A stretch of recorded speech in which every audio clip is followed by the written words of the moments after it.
Okay, thanks for joining us.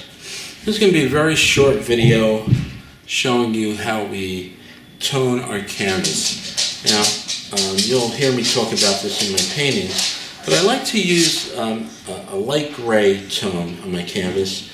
I have a palette board here that is pretty light gray. It's somewhere on the scale. Sits about here or here, so I'm not looking at numbers, I'm just looking at tones. And why that's helpful to me as a painter is because when I'm painting outside or painting inside, nothing's really pure white. The canvases are sold to us gessoed white, but most of our values start somewhere in the middle tone around here. So we might get a little lighter in the sky area, we might get a little darker in trees. And this goes for seascapes and even still lifes. What I'm going to do is just I'm using Liquitex Professional Gesso, and it's a nice brand to use, good quality paint.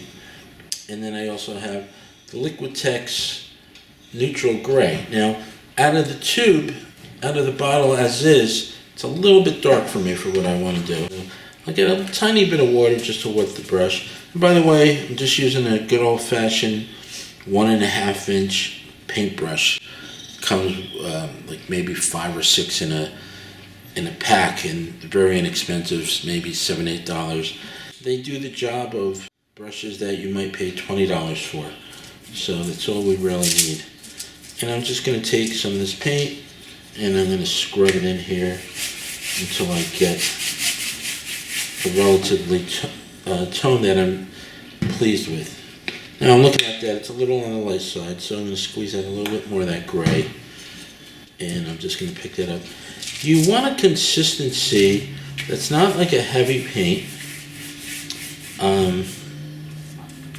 Kind of just giving the surface a nice covering. If you have it too heavy, then you've got to deal with that. And acrylic gesso is okay to paint, even if you're painting in oils.